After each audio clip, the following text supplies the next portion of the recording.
What's going on, everyone, and welcome back to the channel. My name is wAFF, and this is my review of All of Us Are Dead.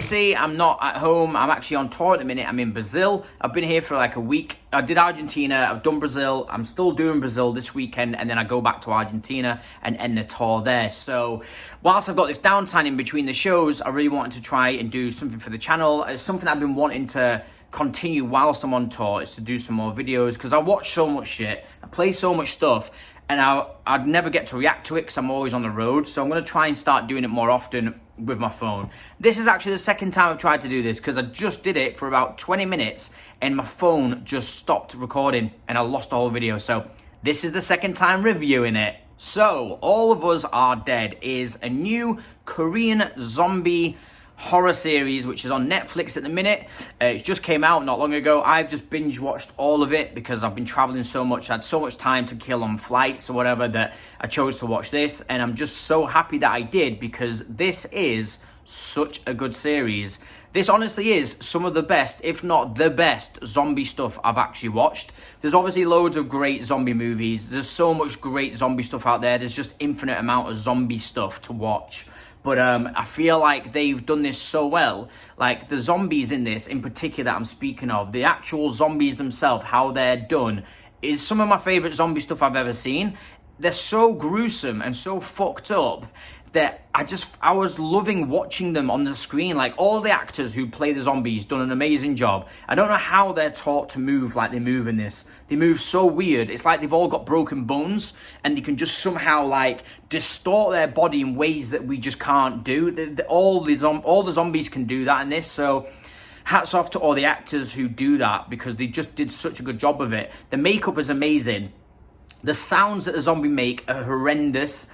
They're very, very frightening. Like, they're actually disgusting. They're horrible to look at. They're really, really vicious. They're really violent. They're really graphically, like, distorted. The faces, the body, the sounds, everything about the zombies is done so well. Like, literally, they're done amazing. So if you like zombie stuff, you're going to love this, because it genuinely is up there with the best zombie stuff I've ever seen, ever.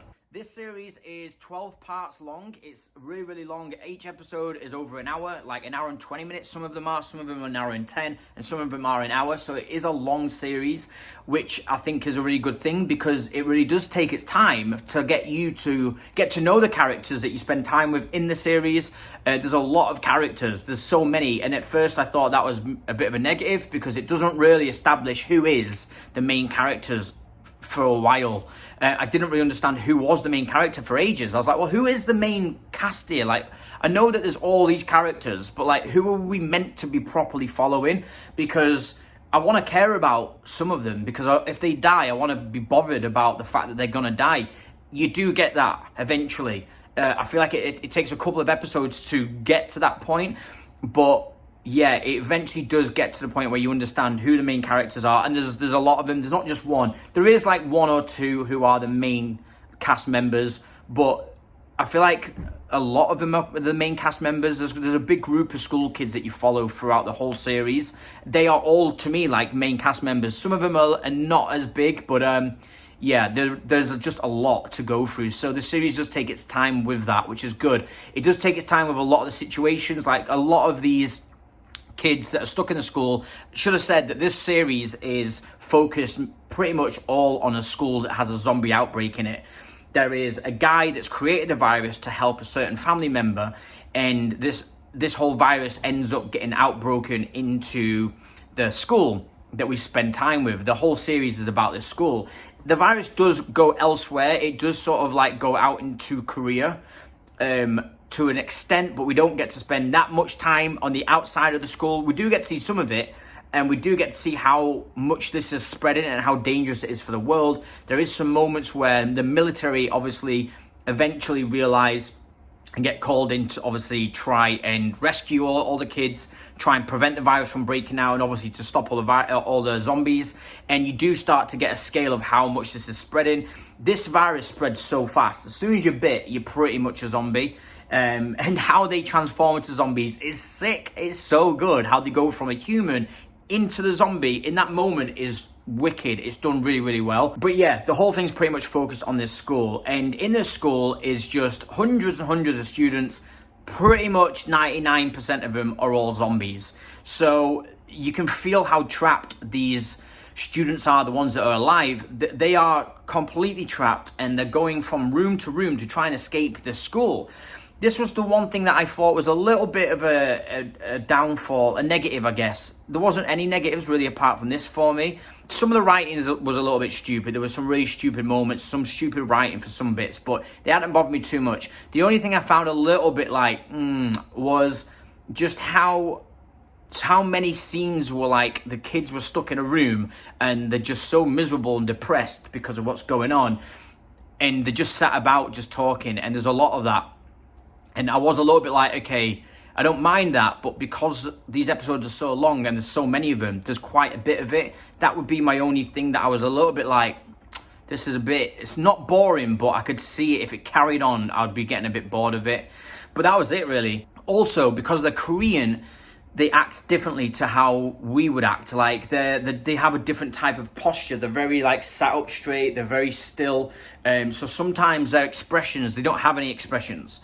Not to say that they're bad actors, because they're actually really good actors. Some of these kids are really, really good at acting, especially when they have emotional scenes. I was like, yes, you smashed that. They do really, really well in the emotional moments. But some scenes where they just kind of sat there and they're just talking and they're just a bit down and depressed, or they're just thinking. They don't really have too much expression. So that's what I mean. Sometimes there was a lot of just sat there, just looking depressed for ages. And that was like, for me, just a bit of a boring part of it. When I watched episode 1, I wasn't that sold. I didn't think it was going to be that good.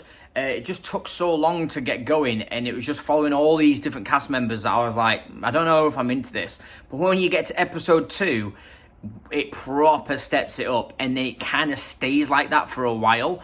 Obviously it has its downtimes, but when there's shit kicking off, it's proper kicking off. And in episode 2, it is like an hour and 10 minutes of just complete mayhem, and it's some of the best zombie stuff I've ever seen. The cinematography, the direction, the camera work is so good. Like how they move the camera throughout this episode, and all the choreography of all the actors and zombies, how they all sort of like intertwine with each other, and how they like get away, but then another zombie will just manage to catch you in time, but then another kid manages to jump over something else, and then another zombie will like just quickly just jump at someone but just barely get them or barely miss. And it's like, it's so much shit going on that I was like, how is this even choreographed? Because there's like 200 kids on screen at once. They're all going nuts. I think it's in like a cafeteria or a library, I can't remember which one.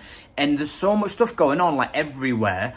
But these cast members that the camera's following individually, because there's so many of them that it follows in one shot. It's like one whole shot. Whether it was done as one shot, I don't know, but it's made to look like that. There's just so much going on. It's done so well. I was really, really impressed by that. Episode 2 proper steps it up, and in that it's kind of like it stays like that for a while.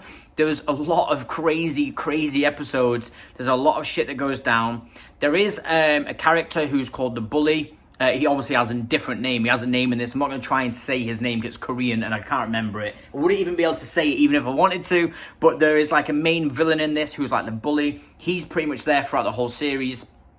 And he's after one of the other kids who's called like Jeon Suk or Suk. Fuck no, I don't even know how you say it. But there's like a main kid who's like one of the main students. He has this like rivalry between this bully for a reason. And I really like that dynamic. It's really, really good. The bully's just constantly coming at him, and they're trying to figure out ways how to get rid of him. The virus does evolve. There is an evolution of the virus, and certain kids get infected with the virus but have the evolved version, which actually is pretty cool. It does different stuff to them kids in ways that I can't really say because it will spoil it, but it's really, really good, and I liked that. And it does happen to some cast members who I was like, that it was a good selection of them who got that evolved virus. There's a lot of emotional moments. A lot of the kids literally go through hell. They see all their best friends ripped apart. They even see family members just killed right in front of them. There's just a lot of like heavy shit that happens to these kids, and you can feel it. The whole series lets you feel like there's no one safe at all. You have no idea who's going to get killed off. And a lot of the characters, I really did come to love them. There's some really, really cool ones. There's a guy who's like really, really good at fighting. He's like one of the main cast members. He's like in the main group of kids, and he's really, really good at fighting. He's like good at martial arts. They do some really cool cinematography with him. There's a guy who's fat. He's not fat, but they call him fat. He's funny in this. I really, really did like him. He delivers his lines really well. Like I was saying before, some of these actors are really good at acting. And yeah, there's so many of them. There's so many of them that do a really, really good job. There's a girl who's called the Prez. She's a class president. They call her Prez for short. Her name's Namra, I think. She's sick. I really, really liked her. She became one of my favorite cast members. Something happens to her, which is pretty dark. She has quite a lot of character development towards the end of this, and I really did like her character. There's a guy called, like I said before, who the bully's after, Jiun Suk, whatever his name is. Probably not that, but anyway, he's like the main guy, and I did really, really like him. Took me a little while to get into him because he's quite expressionless for a while, but then he does have some really good scenes. Stuff happens to him, and yeah, I really, really did like him. There's a few girls as well that go through a lot, and I just feel like they've got a really good, solid group of cast members. They all have their own moments. They all have their own difficulties, their own hard times. A lot of them don't survive. Some of them do. And yeah, it's just a really, really good, action-packed and really good emotional zombie series. Everyone should watch this. If you like zombie stuff, get yourself onto Netflix and watch this, because it is probably one of the best stuff I've seen to do with zombies ever. The conclusion of the series is done really, really well. I thought that the ending was great. I loved it. There's some massive things that happen. The military have to make these big decisions. Stuff has happened to the world, to Korea. But also, like I said, the virus has evolved, so there is some stuff left unanswered that we haven't got to see yet with that, and it does leave off onto an ending which makes you want to see more of that and see what's happened. And the cast members are great. Like, I just loved how it ended. I thought it was really, really good. I do think they're probably going to do a second series. I hope they do, because I absolutely love this. And for me, if I was to give this series a rating, I would give it an 8 out of 10. So yeah, I really did enjoy this. I would recommend this to anybody. If you like horror, you like zombie stuff, get yourself onto Netflix, watch this series. It is really, really good. I loved it. I hope that there's going to be more. So yeah, that's it, guys. I hope you enjoyed the review. If you did, please hit the like button. That'd be amazing for me. And let me know down below in the comments, have you actually seen this? What do you think? Did you enjoy it and did you not? Please let me know down below. And as always, thank you so much for watching, guys. And I'll see you next time on wAFF World.